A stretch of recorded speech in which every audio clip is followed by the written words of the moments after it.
کیا واقعی مشرق وسطیٰ کا مسئلہ وہی دیرینہ زخم تقریباً 3000 سال بعد حل ہو سکتا ہے؟ امریکی صدر ڈونلڈ ٹرمپ نے ایک انٹرویو میں بڑے پرامید الفاظ کہے، غزہ میں امن کے ساتھ مکمل امن حاصل کریں گے۔ یہ ایک حیرت انگیز کامیابی ہوگی۔ وائٹ ہاؤس کی ترجمان کیرولین لیویٹ نے واضح کہا کہ صدر ٹرمپ غزہ امن منصوبے پر حماس کے رد عمل کے لیے ایک سرخ لکیر کھینچیں گے، اور اسی تناظر میں حماس کے سینئر رہنما محمد نزال کا جواب بھی سامنے آیا کہ حماس یہ شرط قبول نہیں کرے گا کہ وہ فلسطینی ریاست کے قیام سے پہلے غیر مسلح ہو جائے۔ ان کا کہنا تھا کہ دنیا کی کسی بھی مزاحمتی تحریک نے آزادی سے قبل اپنے ہتھیار نہیں ڈالے۔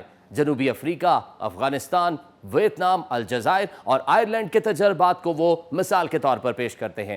محمد نزال نے یہ بھی کہا کہ تنظیم اس امریکی منصوبے پر غور کر رہی ہے اور جلد اپنا باضابطہ موقف دے گی، مگر شرط یہ ہے کہ حماس بطور قوت فلسطینی عوام کے مفاد میں فیصلہ کرنے کا حق رکھتی ہے۔ آپ کو بتاتے چلیں کہ ٹرمپ نے اس ہفتے ایک 20 نکاتی منصوبہ پیش کیا تھا۔ اس میں فوری جنگ بندی، یرغمالیوں اور قیدیوں کا تبادلہ، اسرائیلی فوج کا مرحلہ وار انخلاء، حماس کا غیر مسلح ہونا اور ایک عبوری حکومت کا قیام شامل تھا۔ انہوں نے حماس کو محض 3 سے 4 دن کا الٹیمیٹم بھی دیا کہ وہ اس منصوبے پر آمادگی ظاہر کرے، مگر تاریخ بتاتی ہے کہ حماس نے ماضی میں کہا تھا کہ وہ صرف تب ہی قبول کرے گی جب اسرائیلی فوج غزہ سے مکمل انخلاء کرے گی، مستقل جنگ بندی ہو اور بے گھر خاندانوں کو گھروں میں واپسی کی ضمانت ملے۔ اس اہم کشمکش کے بیچ پاکستان کی خارجہ پالیسی بھی سامنے آئی۔ نائب وزیر اعظم اور وزیر خارجہ اسحاق ڈار نے انکشاف کیا اور کہا کہ جو 20 نکات صدر ٹرمپ نے جاری کیے وہ ہمارے نہیں۔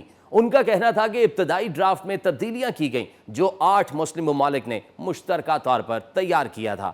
اسحاق ڈار نے واضح کیا کہ غزہ میں لوگوں کی اموات بھوک کی وجہ سے ہو رہی ہیں اور اقوام متحدہ، یورپی یونین اور دوسرے عالمی ادارے امن قائم کرنے میں ناکام رہے۔ ان کے الفاظ میں یہ ذاتی مسئلہ نہیں، اسلامی ممالک کی ذمہ داری ہے اور فلسطین پر سیاست کی گنجائش نہیں ہے۔ دوسری طرف زمینی حقائق سنگین ہیں۔ اسرائیلی وزیر دفاع نے غزہ شہر کے تمام شہریوں کو انخلاء کا حکم دیا اور خبردار کیا کہ جو لوگ وہاں رہیں گے انہیں دہشت گرد سمجھا جائے گا اور کارروائی ہو سکتی ہے۔ رپورٹس کے مطابق بڑے فوجی آپریشن شروع ہونے کے بعد سے تقریباً 4 لاکھ فلسطینی نقل مکانی کر چکے ہیں، ایک انسانی المیہ جس کے اثرات آنے والے برسوں تک رہیں گے، اور ساتھ میں سوشل وار بھی جاری ہے۔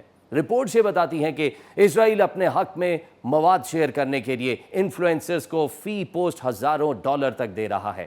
ابتدائی بجٹ میں سے ایک بڑا حصہ انفلوئنسرز کی بھرتی اور تربیت پر خرچ ہو رہا ہے، اور سابق امریکی ڈیجیٹل کیمپین اسٹریٹجسٹ بریڈ پارسیکل کو مبینہ طور پر ماہانہ لاکھوں ڈالر کی ادائیگی کی جاتی ہے تاکہ اے آئی کے ذریعے بڑے پیمانے پر پیغامات تیار کیے جائیں۔ یہ نئی قسم کی جنگ ہے جہاں بیانیہ بھی ایک محاذ ہے۔ لہٰذا سوال یہ ہے، کیا 20 نکاتی منصوبہ امن کی راہ ہموار کرے گا یا محض ایک وقتی حل کی یہ کوشش ہے؟ حقائق بتاتے ہیں کہ شرطیں بہت سخت ہیں، خاص طور پر حماس کی بنیادی شرط ایک آزاد اور خود مختار فلسطینی ریاست کے قیام تک ہتھیار نہیں ڈالے جائیں گے۔ دوسری طرف امریکہ کی اسرائیل کی پشت پناہی نے مسئلے کو پیچیدہ بنایا ہوا ہے۔ اس جنگ کا انجام کہاں ہوگا؟ آپ کیا سوچتے ہیں؟ کیا 20 نکاتی منصوبہ ایک حقیقی حل ہے یا محض ایک نیا مرحلہ جسے تاریخ میں پرکھا جائے گا؟